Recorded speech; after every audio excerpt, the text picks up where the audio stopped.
रामपुर गांव में एक रोहित नाम का लड़का रहता था। वो अपने माता पिता के साथ रहता था।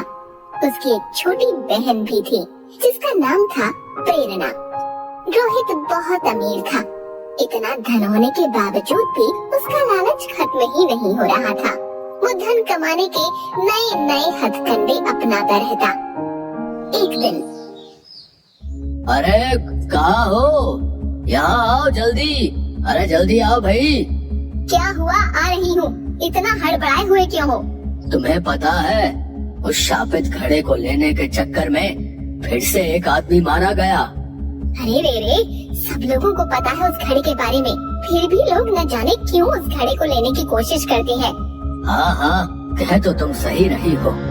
माँ पिताजी, आप लोग किस घड़े के विषय में बात कर रहे हैं? किसी भी नहीं, किसी भी घड़े की नहीं। रोहित, आज काम पर नहीं जाओगे क्या? बस जा ही रहा था। इतना कहकर रोहित घर से निकल जाता है।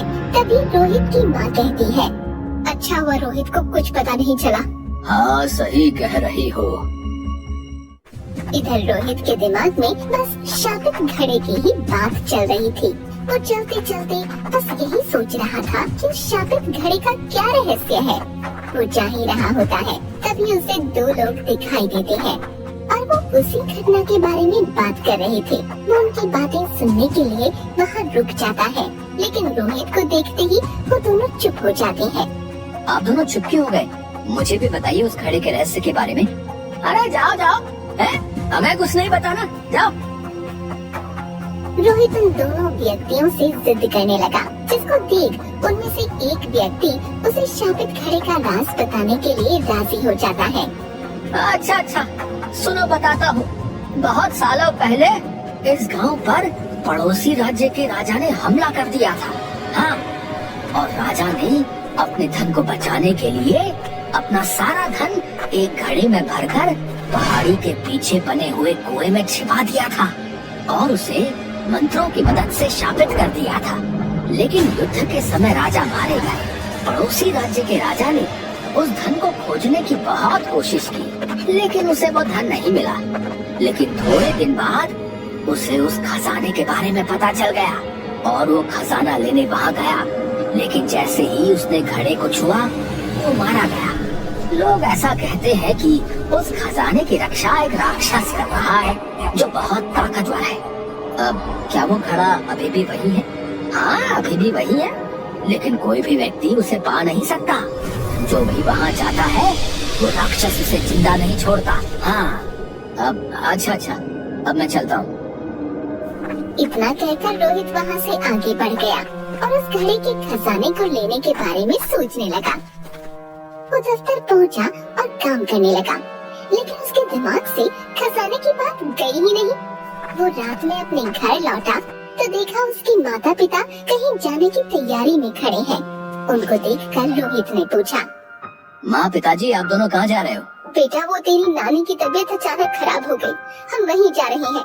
तुम अपना और प्रेरणा का ध्यान रखना। ठीक है माँ, आप लोग जाइए। हाँ माँ, आप लोग जाइए ना।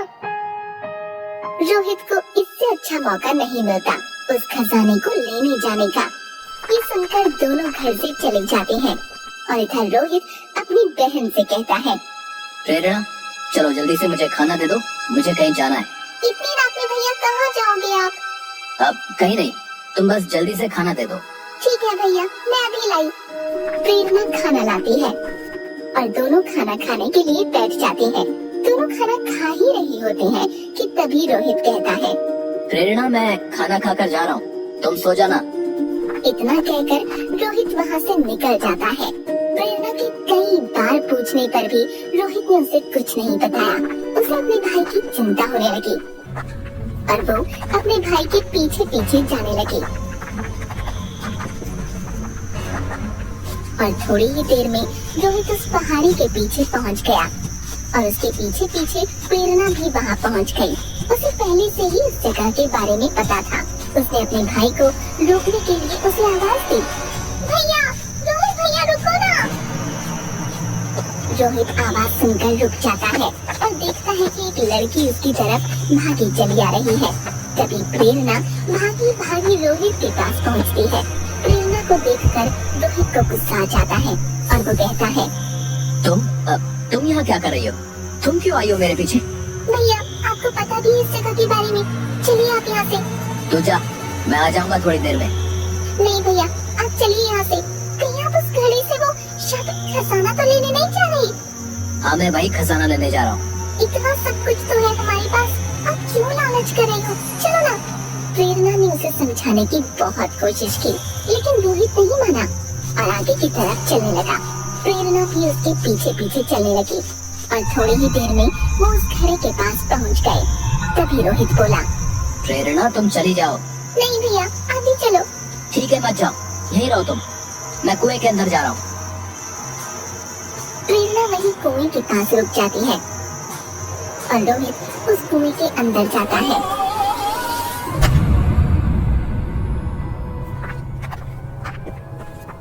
और उसके पीछे प्रेरणा भी उस कुएं में चली जाती है। रोहित थोड़ा आगे बढ़ा तो उसे घड़ा दिखाई दिया जिसमें सोने के सिक्के भरे थे। वो वहीं रुक गया। प्रेरणा भी वहीं छिप गई। वहीं उस घड़े को देखकर रोहित की खुशी का ठिकाना नहीं रहा और वो उस घड़े के पास जाकर कुछ देर तक उस घड़े को देखता रहा।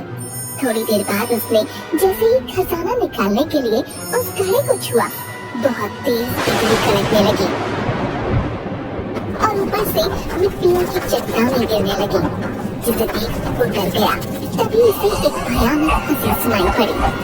उसने डर के मारे अपने हाथ पीछे खींच लिए और पीछे मुड़कर देखा तो उसके सामने एक राक्षस खड़ा था। उस राक्षस की आंखें अंगारों की तरह लाल थीं। उस राक्षस ने रोहित को घूरते हुए गुस्से में गुर्राया। दुष्ट व्यक्ति, तेरे पास किस चीज की कमी है जो तू यहाँ आया है? तेरे पास सब है, फिर भी तेरा लालच तुझे यहाँ खींच लाया। राक्षस की ऐसी बातें सुन रोहित डर से कांपने लगा। डर से कांपते कांपते उसने कहा, मुझे माफ कर दो, मुझे माफ कर दो, मैं कभी भी ऐसी गलती नहीं करूँगा।